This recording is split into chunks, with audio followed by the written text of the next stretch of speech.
હકી આવાજ ન્યૂઝમાં આપનું સ્વાગત છે। હું છું અજય ઝુબેરવાલા। સમાચારમાં વાત કરીએ તો ડભોઈના વિવિધ વિસ્તારોમાંથી માઇક્રોફાઇલેરિયા હાથી પગા રોગ અટકાવવા નાઇટ બ્લડ સર્વે કરવામાં આવ્યું હતું। ગુજરાત સરકાર જિલ્લા પંચાયત આરોગ્ય શાખા વડોદરા દ્વારા માઇક્રોફાઇલેરિયા હાથી પગાના રોગને અટકાવવા ઝુંબેશ ચલાવવામાં આવી રહી છે। તે અંતર્ગત ગાંધીનગરના વહીવટી હુકમ મુજબ ડભોઈ નગરપાલિકાના ચીફ ઓફિસર જય કિશન તડવી અને જિલ્લા મેલેરિયા શાખાના અધિકારી રાહુલ સિંહના આદેશ અનુસાર ડભોઈ મેલેરિયા શાખાના ઇન્સ્પેક્ટર રાજેશ કટારિયા જુદી જુદી ટીમો બનાવી જિલ્લાના લેબ ટેકનિશિયન, અર્બન હેલ્થના કર્મચારી અને ડભોઈ મેલેરિયા શાખાના કર્મચારીઓ દ્વારા ડભોઈ નગરના જુદા જુદા વિસ્તારોમાંથી 125 ઉપરાંત બ્લડ સેમ્પલ એકત્રિત કરવામાં આવ્યા હતા। રિપોર્ટ રફીક મંસૂરી।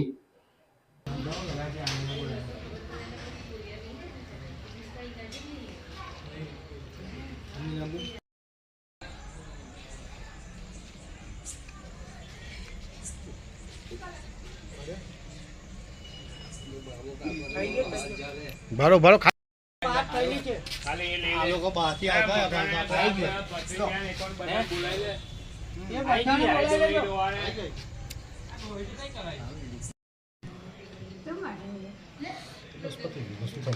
તમને લાગી આ વસ્તુ જે ટેકનિશિયન નવી નીકળી છે નહીં, આ સાહેબ જો સમય કાંઈ બોર્ડથી આવતો હોય તો આપણે આપવામાં એ ના થવું એકદમ ઢીલો લાગે।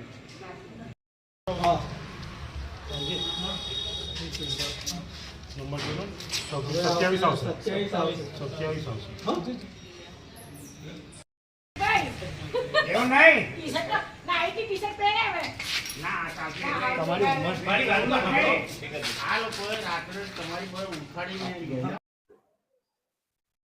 જિલ્લા મેલેરિયા અધિકારી રાહુલ સિંહ સાહેબના આદેશ અનુસાર તેમજ ડભોઈના ચીફ ઓફિસર જયકિશન તડવી સાહેબના આદેશ અનુસાર અમારે આજથી 18, 19, 20 તારીખ ને 23 4 દિવસ અમને ગાંધીનગરના આદેશ મુજબ દરેક જિલ્લા પંચાયતના ટેકનિશિયનો, અર્બન ટીમના કર્મચારીઓ તથા મેલેરિયા શાખાના કર્મચારીઓ મળીને નાઇટ બ્લડ સર્વેનું કાર્યક્રમ ગોઠવેલ છે।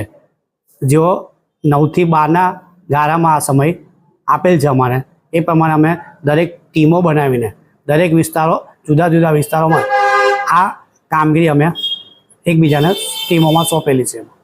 અત્યારે કેટલી ટીમો બનાવવામાં આવી છે? અત્યાર સુધી 4 ટીમો બનાવી છે અમે, ને 4 ટીમોમાં અત્યાર સુધીના 125 જેટલા સેમ્પલ અમે અત્યાર સુધી લઈ લીધા છે। આ સેમ્પલો કઈ મોકલવામાં આવશે? આ સેમ્પલો અત્યાર જિલ્લા પંચાયત ટેકનિશિયન અત્યાર લઈ જશે। કેટલા દિવસ આ પ્રોગ્રામ ચાલી રહેશે? આ પ્રોગ્રામ 18, 19, 20 ને 23 તારીખ સુધીનો આ પ્રોગ્રામ છે।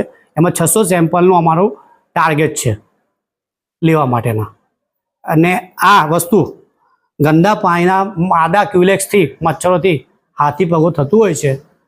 આ જો ખબર પડે કે ભાઈ આમાં કંઈ રિપોર્ટમાં પોઝિટિવ આવે છે તો એનું ઈલાજ થઈ શકે છે। આગળ જો ના સેમ્પલ જે વ્યક્તિ નથી આપતો ના એકવાર હાથી પગો થઈ જાય છે તો એનો પછી કોઈ ઈલાજ થતો નથી।